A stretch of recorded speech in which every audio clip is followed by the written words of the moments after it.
शिव पर पहला प्रहार मैं करूंगा। हिमालय के स्थावर जंगम द्विविध स्वरूप एवं दिव्यत्व को वर्णन, मैना के साथ उनका विवाह तथा मैना आदि को पूर्व जन्म में प्राप्त हुए सनकादि के शाप एवं वरदान का कथन नारद जी ने पूछा। ब्राह्मण, पिता के यज्ञ में अपने शरीर का परित्याग करके दक्ष कन्या जगदम्बा सती देवी किस प्रकार गिरिराज हिमालय की पुत्री हुई, किस तरह अत्यंत उग्र तपस्या करके उन्होंने पुनः शिव को ही पति रूप में प्राप्त किया, यह मेरा प्रश्न है। आप इस पर भली भांति और विशेष रूप से प्रकाश डालिए। ब्रह्मा जी ने कहा, मुने नारद, तुम पहले पार्वती की माता के जन्म, विवाह और अन्य भक्तिवर्धक पावन चरित्र सुनो। मुनि श्रेष्ठ, उत्तर दिशा में पर्वतों का राजा हिमवान नामक महान पर्वत है, जो महातेजस्वी और समृद्धशाली है। उसके दो रूप प्रसिद्ध हैं, एक स्थावर और दूसरा जंगम। मैं संक्षेप से उसके सूक्ष्म स्थावर स्वरूप का वर्णन रलों का आकर खान है और पूर्व तथा पश्चिम समुद्र के भीतर प्रवेश करके इस तरह खड़ा है मानो भूमंडल को नापने के लिए कोई मानदंड हो। वह नाना प्रकार के वृक्ष से व्याप्त है और अनेक शिखरों के कारण विचित्र शोभा से संपन्न दिखाई देता है। सिंह, व्याघ्र आदि पशु सदा सुखपूर्वक उसका सेवन करते हैं। हिम का तो वह भंडार ही है, इसलिए अत्यंत उग्र जान पड़ता है। भांति भांति के आश्चर्यजनक दृश्यों से उसकी विचित्र शोभा होती है। देवता, आर्षि, सिद्ध और मुनि उस पर्वत का आश्रय लेकर रहते हैं। भगवान शिव को वह बहुत ही प्रिय है, तपस्या करने का स्थान है। स्वरूप से ही वह अत्यंत पवित्र और महात्माओं को भी पावन करने वाला है। तपस्या में वह अत्यंत शीघ्र सिद्धि प्रदान करता है। अनेक प्रकार के धातुओं की खान और शुभ है। वही दिव्य शरीर धारण करके सर्वांग सुंदर रमणीय देवता के रूप में भी स्थित है। भगवान विष्णु का अविकृत अंश है, इसीलिए वह शैलराज साधु संतों को अधिक प्रिय है। एक समय गिरिवर हिमवानु ने अपनी कुल परंपरा की स्थिति और धर्म की वृद्धि के लिए देवताओं तथा पितरों का हित करने की अभिलाषा से अपना विवाह करने की इच्छा की। मुनीश्वर, उस अवसर पर संपूर्ण देवता अपने स्वार्थ का विचार करके दिव्य पितरों के पास आकर उनसे प्रसन्नता पूर्वक बोले। देवताओं ने कहा, पितरों, आप सब लोग प्रसन्न चित्त होकर हमारी बात सुने, और यदि देवताओं का कार्य सिद्ध करना आपको भी अभीष्ट हो तो शीघ्र वैसा ही करें। आपकी ज्येष्ठ पुत्री जो मैना नाम से प्रसिद्ध है, वह मंगल रूपिणी है। उसका विवाह आप लोग अत्यंत प्रसन्नता पूर्वक हिमवान पर्वत से कर दें। ऐसा करने पर आप सब लोगों को सर्वथा महान लाभ होगा और देवताओं के दुखों का निवारण भी पग पग पर होता रहेगा। देवताओं की यह बात सुनकर पितरों ने परस्पर विचार करके स्वीकृति दे दी और अपनी पुत्री मैना को विधिपूर्वक हिमालय के हाथ में दे दिया। उस परम मंगलमय विवाह में बड़ा उत्सव मनाया गया।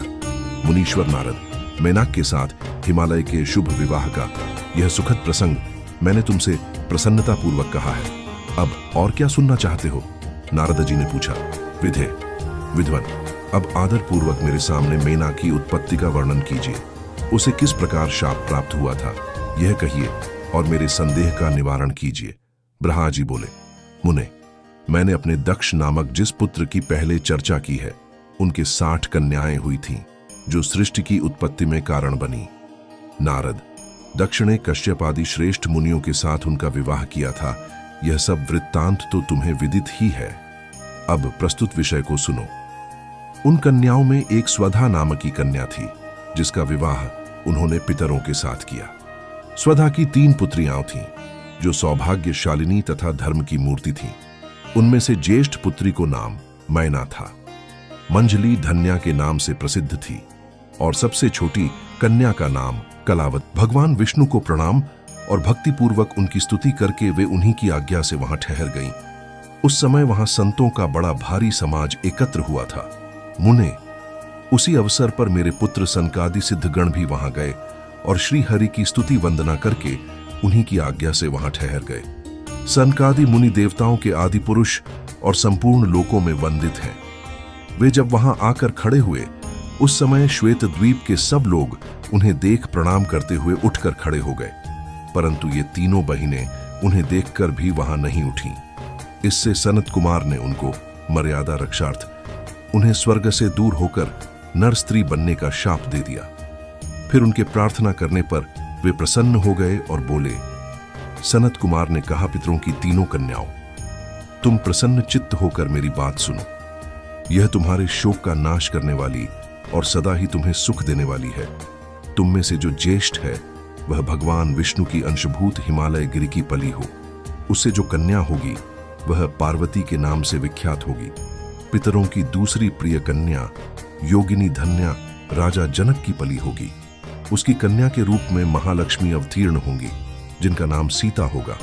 इसी प्रकार पितरों की छोटी पुत्री कलावती द्वापर के अंतिम भाग में वृषभानु वैश्य की पली होगी और उसकी प्रिय पुत्री राधा के नाम से विख्यात होगी। योगिनी मेनका मेना पार्वती जी के वरदान से अपने पति के साथ उसी शरीर से कैलाश नामक परम पद को प्राप्त हो जाएगी। धन्या तथा उनके पति जनक कुल में उत्पन्न हुए वनमुक्त महायोगी राजा सीरध्वज लक्ष्मी स्वरूपा सीता के प्रभाव से वैकुंठ धाम में जाएंगे। वृषभानु के साथ वैवाहिक मंगल कृत्य संपन्न होने के कारण जीवन मुक्त योगिनी कलावती भी अपनी कन्या राधा के साथ गोलोक धाम में जाएगी, इसमें संशय नहीं है। विपत्ति में पड़े बिना कहां किनकी महिमा प्रकट होती है। उत्तम कर्म करने वाले पुण्यात्मा पुरुष को संकट जब टल जाता है तब उन्हें दुर्लभ सुख की प्राप्ति होती है। अब तुम लोग प्रसन्नता पूर्वक मेरी दूसरी बात भी सुनो, जो सदा सुख देने वाली है। मैना की पुत्री जगदम्बा पार्वती देवी अत्यंत दुस्सह तप करके भगवान शिव की प्रिय पत्नी बनेंगी। धन्या की पुत्री सीता भगवान श्री राम जी की पत्नी होंगी और लोकाचार का आश्रय ले श्री राम के साथ विहार करेंगी। साक्षात गोलोक धाम में निवास करने वाली राधा ही कलावती की पुत्री होंगी। वे गुप्त स्नेह में बंधकर श्री कृष्ण की प्रियतमा बनेगी। ब्रह्मा जी कहते हैं, नारद, इस प्रकार शाप के ब्याज से दुर्लभ वरदान देकर सबके द्वारा प्रशंसित भगवान सनत कुमार मुनि भाइयों सहित वहीं अंतर्धान हो गए। तात पितरों की मानसी पुत्री वे तीनों बहिनें इस प्रकार शाप मुक्त हो सुख पाकर तुरंत अपने घर को चली गईं। ओम नमः शिवाय।